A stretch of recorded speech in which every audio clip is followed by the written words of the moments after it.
are clearly very, very heavy.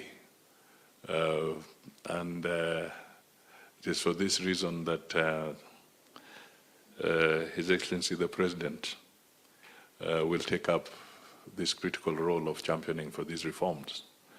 The examples given and the direction and the challenges are not issues that can be taken lightly, and they'll require a lot of heavy lifting.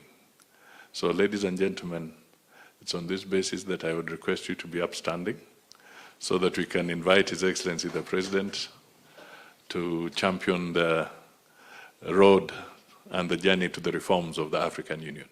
Your Excellency the President, thank you. Let's take our seats. Your Excellency, the Chair of the African Union, Mohamed Faki, Your Excellency, Prime Cabinet Secretary, Principal Secretary, distinguished ladies and gentlemen, good morning and welcome to Naivasha. I know that you came in, some of you came in yesterday, some of you came in the day before, but let me join the many people who have already welcomed you to Kenya and welcome you to Naivasha. As Musa Faki has said, Naivasha is a place of making very critical decisions. In this Naivasha, the matters of Southern Sudan were negotiated here in Naivasha.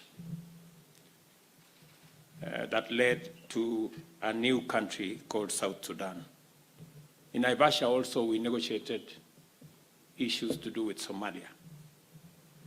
And therefore, we are in the right place to make sure that the heavy responsibility that has been outlined by our chair as we discuss this responsibility and mandate, I am very confident that we will do a good job of it.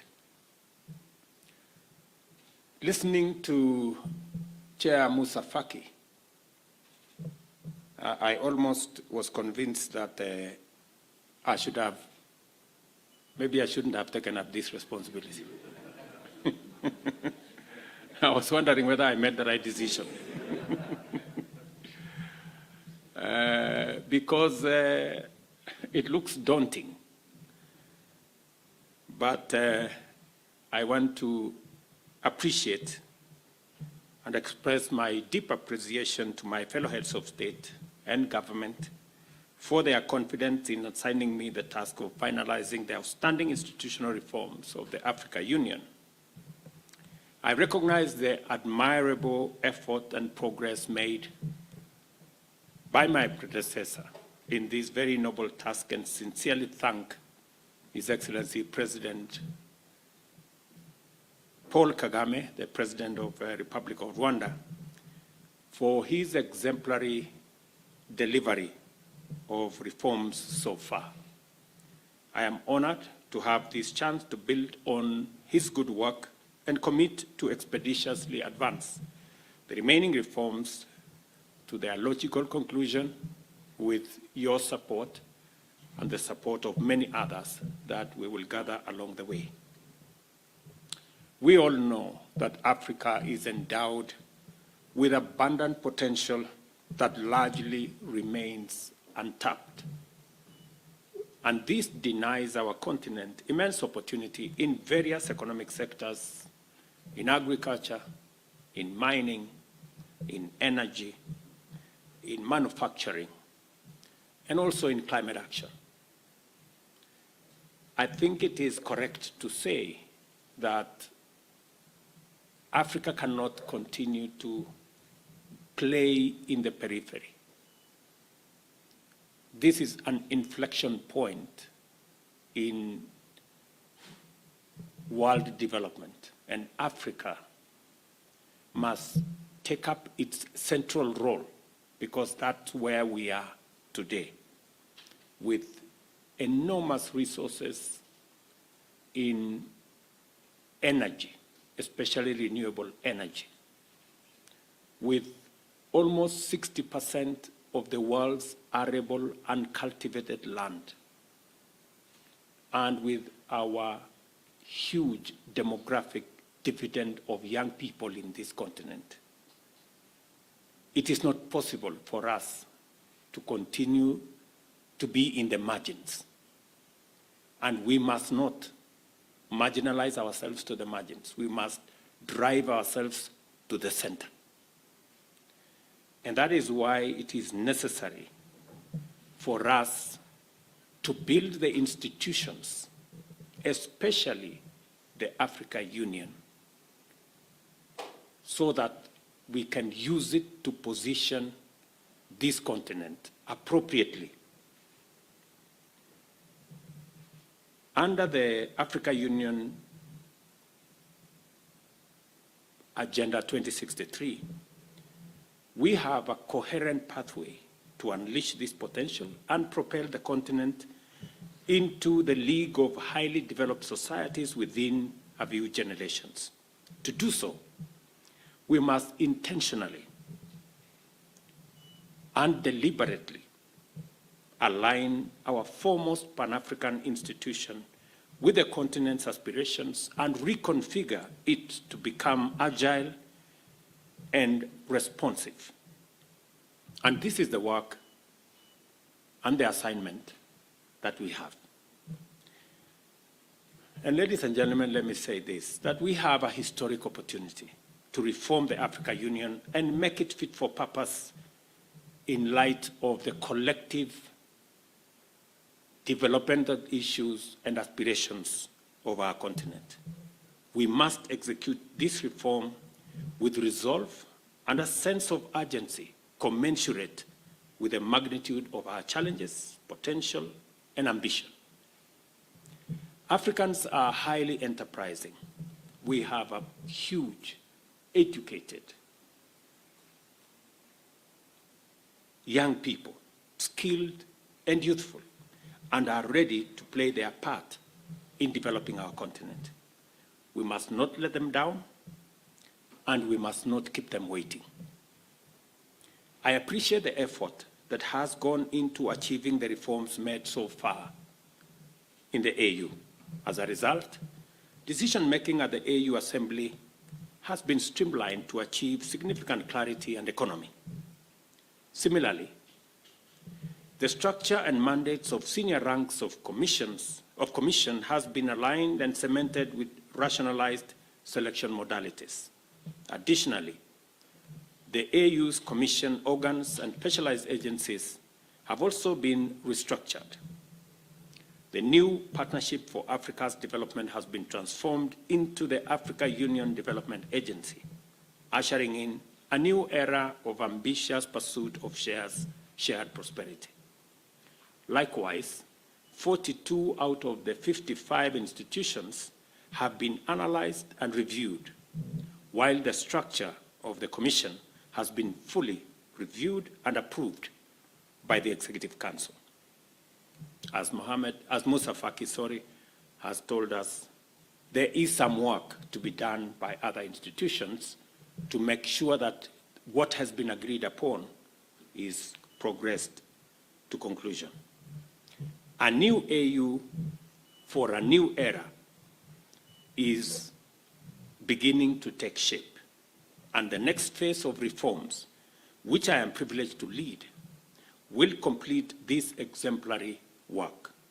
A critical reform that I shall focus on is the division of labor between the member states, the Africa Union, and the regional economic communities, as well as the AU specialized agencies.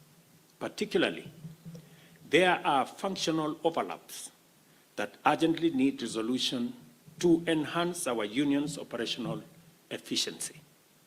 Economists have predicted another year of slow growth in the world in 2024, meaning that budget constraints will continue to limit our capacity to execute the AU Agenda 2063. There will be no resources to waste, and greater efficiency is imperative. we cannot afford to spread our meager resources too thin across institutions that perform overlapping functions. As I said during the IDA 21 Replenishment Summit in Nairobi, as African heads of state and government, we are strongly committed to reforming the Africa Union Commission to make it fit for purpose and to empower it with the capacity to engage the rest of the world on behalf of the 1.4 billion people in this continent. At the same time, it is time for us to reform the Pan-African Parliament to enable it exercise oversight over the AU Commission to make it much more accountable and to finally establish an African Court of Justice. Let me put this in context. I have had occasion to have a conversation with Dr. Kaberuka on AU financing. I have had occasion to engage with Professor Mukoko on this reform process. And as I have said, I am very confident of what President Kagame and this team have achieved so far. What is remaining, in my estimation, is about 4 areas that I intend that we will, all of us, focus. Number 1 is the AU Commission. As Musa Faki has said, there is need for greater internal efficiency and alignment so that we have a fit-for-purpose Africa Union Commission that delivers on its mandate without blockades, roadblocks, and unnecessary bureaucracy that is limiting its ability to deliver at the moment, and to align it with the other institutions so that we do not end up with a dysfunctional commission. There is need for us to have a conversation as member states. And there is need for us to agree that we need to give the Commission sufficient power, donate sufficient power and authority to the Commission to be able to act on our behalf. We cannot have an organization that we have appointed. We cannot have a commission that we have appointed, that we pay for, and we have denied them the authority to execute the mandate for which we have set it up to achieve. We must make up our minds that if we have set up this institution and we have given it a job to do, we must give it the power to do it. We must give it the authority to do it. Number 2 is that every institution must be held to account. And therefore, the accountability mechanism is also going to improve the quality of service that we will get from the Commission. As it is now, the Pan-African Parliament is an advisory organization, doesn't have authority to interrogate the budget, doesn't approve some of the appointments of the institution, does not participate meaningfully in the governance of our organization. And we need to interrogate whether the 275 members is not too big an organization for us to fund, and whether we should rationalize the size of the Pan-African Parliament and give it sufficient work and mandate and authority in line with the constitutive act of the Africa Union.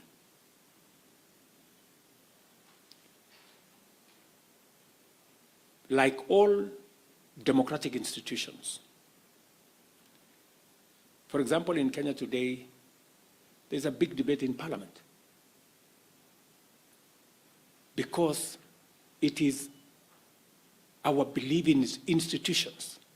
We have an executive that proposes certain measures. The people and Parliament interrogate it, provides oversight,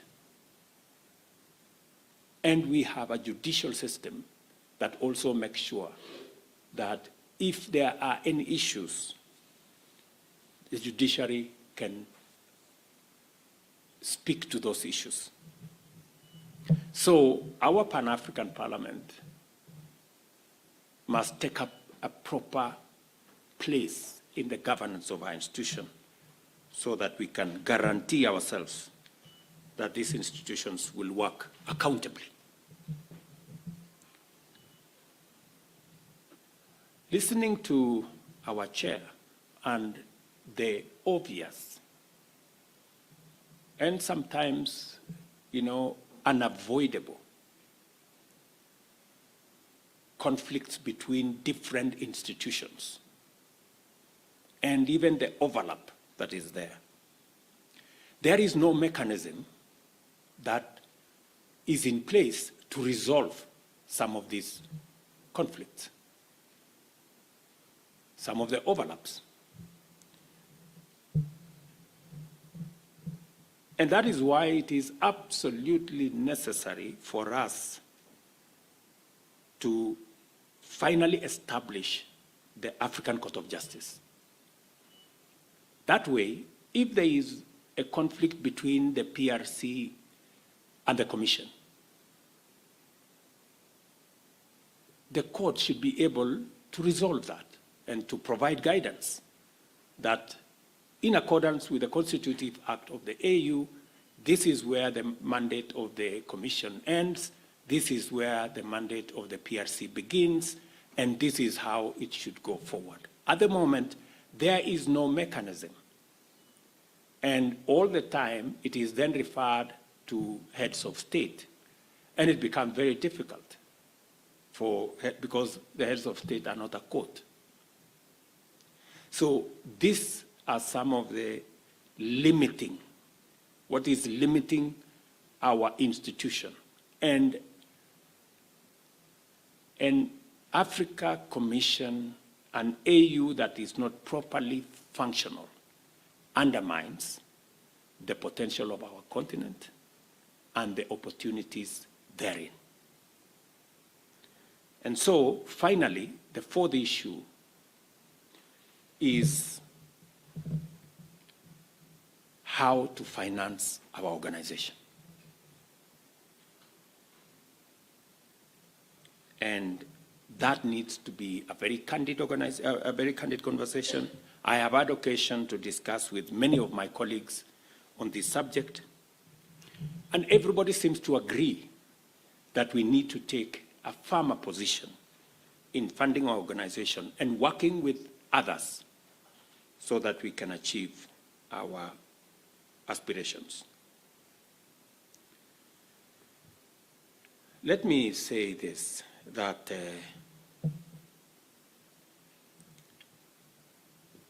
many of the threats and challenges we face are complex, dynamic, and global in nature, calling for collective action on an unprecedented multilateral scale. Africa is committed to making its critical contribution not only to human progress, but also to efforts to find solutions.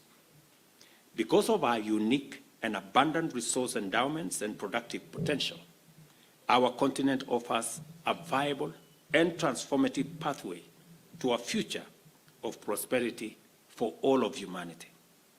We bring to the table of multilateral strategic deliberation and global problem solving, the promise of unlocking an unprecedented era of global economic growth and prosperity. I have had the occasion in a number of forums across the continent to outline the outstanding reforms which, in my considered view, shall be key areas of focus for me to deliver on my mandate efficiently. However, this outline, as I have told you, the 4 areas: to reform the Commission, to work on our Parliament, to make sure that we have a court, and to ensure that we have a proper funding mechanism.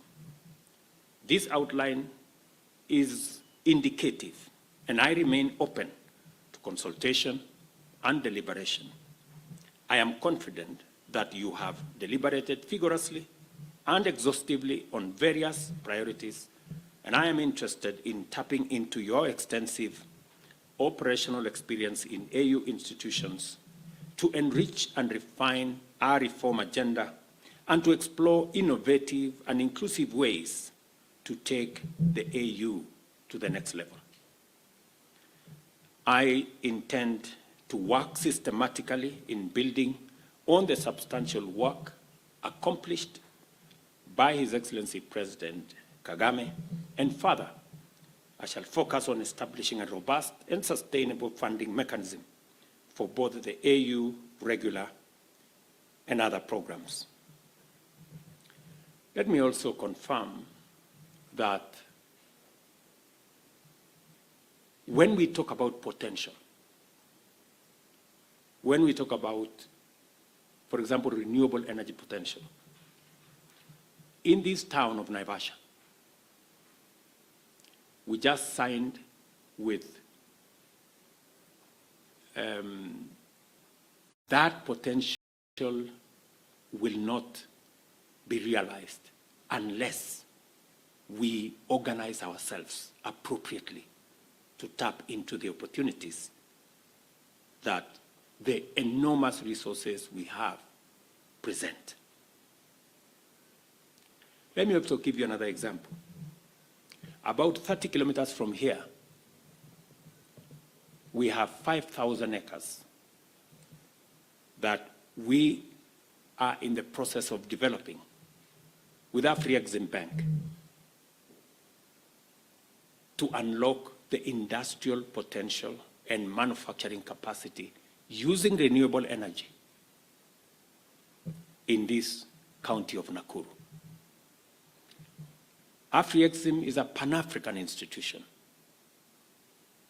and therefore it speaks to the kind of potential that Africa Union has in working with us to unlock the potential that exists in our continent. Building Africa Union institutions, including financial institutions, including other institutions, will help us unlock this potential. And therefore, let's work together in recognizing the importance, urgency, and the weight of expectations and the transformational implications of the work of reforming the institutions of the Africa Union. I am confident that I can rely on you individually and collectively to contribute meaningfully to taking the reform agenda forward and actualizing the dream of the Africa Union for our time and for generations ahead of us.